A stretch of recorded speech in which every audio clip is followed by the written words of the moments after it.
வணக்கம். ஏடிஐ பகுதி 1 தேர்வுக்காக தயாராகிட்டு இருக்கீங்களா? வாங்க, இந்த விளக்கத்துல நாம சாலையோட காட்சி மொழிய எப்படி புரிஞ்சுக்கிறது, அதோட குறியீடுகளை உடைச்சு ஒவ்வொரு அடையாளத்தையும் ரொம்ப சுலபமா எப்படி படிக்கிறதுன்னு பார்க்கலாம். இந்த கேள்விய கொஞ்சம் யோசிச்சு பாருங்களேன்.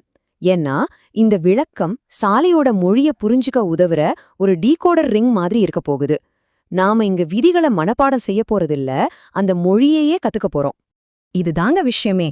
சாலை அடையாளங்கள்ங்கிறது வெறும் ரூல்ஸ் லிஸ்ட் கிடையாது. அது ஒரு முறையான அமைப்பு. ஒவ்வொரு வடிவத்துக்கும் ஒவ்வொரு நிறத்துக்கும் ஒரு குறிப்பிட்ட அர்த்தம் இருக்கு. இதை நீங்க புரிஞ்சுக்கிட்டீங்கன்னா எந்த ஒரு புது அடையாளத்தை பார்த்தாலும் உங்களால அதோட அர்த்தத்தை சுலபமா கண்டுபிடிக்க முடியும். சரி, அப்போ நாம இப்போ விஷயத்துக்குள்ள போலாமா?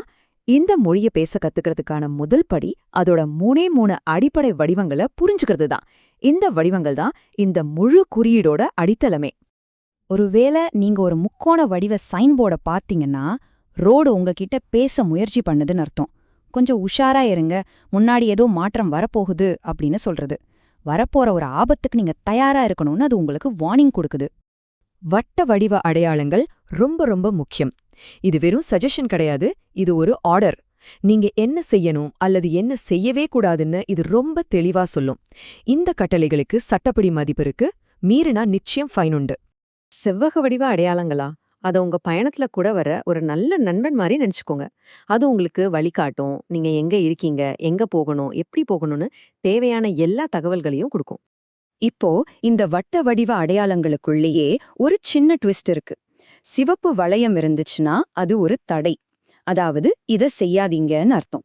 ஆனா அதுவே நீல வட்டமா இருந்தா அது ஒரு பாசிட்டிவ் கமெண்ட், அதாவது இத செஞ்சே ஆகணும்னு அர்த்தம்.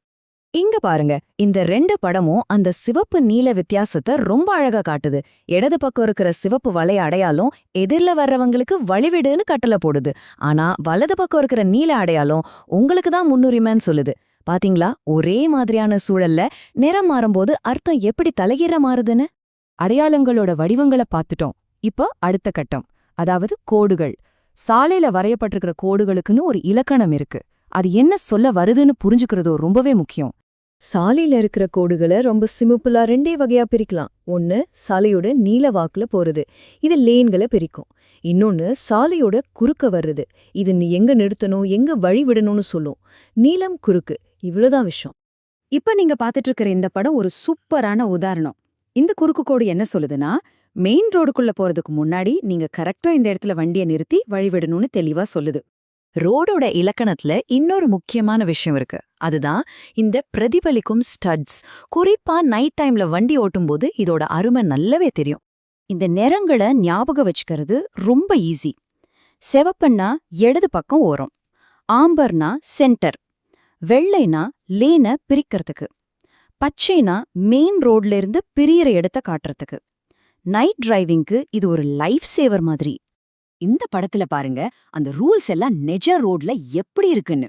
இடது பக்கம் சிவப்பு ஸ்டட்ஸ் சாலையோட ஓரத்தையும், நடுவுல இருக்கிற வெள்ளை ஸ்டட்ஸ் லேன்களையும் எவ்வளவு தெளிவா காட்டுது. ராத்திரியில இது எவ்வளவு அழகா வழிகாட்டும்னு யோசிச்சு பாருங்க. சரி, இப்போ ரொம்ப ரொம்ப முக்கியமான ஒரு பகுதிக்கு வந்திருக்கோம். குறிப்பா ஏடிஐ தேர்வுக்கு தயாராகிறவங்களுக்கு இது ஒரு கோல்டன் ரூல். எந்த ஒரு சைனை பார்த்தாலும் அதை ஈஸியா புரிஞ்சுக்க ஒரு சிம்பிளான செக்லிஸ்ட். நாம இத 3 விதி அப்படின்னு சொல்லலாம். இது ரொம்ப சிம்பிளான ஆனா பவர்ஃபுல்லான ஒரு டெக்னிக். எந்த சைனை பார்த்தாலும் இந்த 3 கேள்வியை மட்டும் கேளுங்க. 1, வடிவம் என்ன சொல்லுது? 2, அதோட கலர் என்ன எக்ஸ்ட்ரா தகவல் தருது? 3, அதுக்குள்ள இருக்கிற சின்னம் என்ன கான்கிரீட்டான கட்டளைய கொடுக்குது? வெறும் தியரியா பேசினா புரியாது. வாங்க, இத ஒரு நிஜமான சைன்போர்ட்ல அப்ளை பண்ணி பாப்போம். அப்போதான் இது எவ்ளோ யூஸ்ஃபுல்னு உங்களுக்கு புரியும்.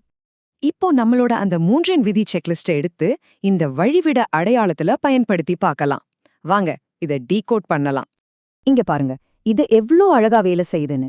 ஸ்டெப் 1, வடிவம் வட்டம், அப்போ இது ஒரு கட்டளை.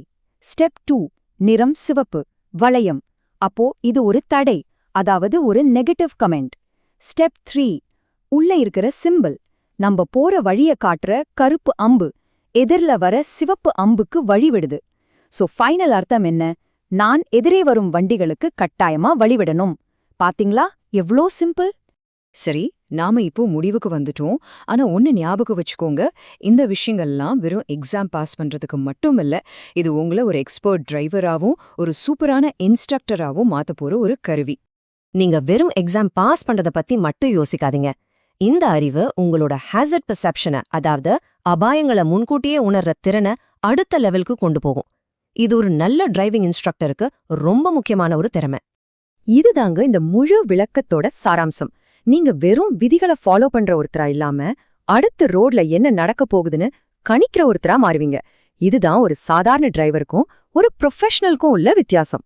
இப்போ உங்க கையில ஒரு தெரிவுகோல் இருக்கு. இந்த புது பார்வையோட நீங்க அடுத்த தடவை வண்டி ஓட்டும்போது சாலையில என்னவெல்லாம் வித்தியாசமா பார்க்க போறீங்க? யோசிச்சுக்கிட்டே உங்க பயணத்தை தொடங்குங்க. உங்க தேர்வுல வெற்றி பெற என் மனமார்ந்த வாழ்த்துக்கள்.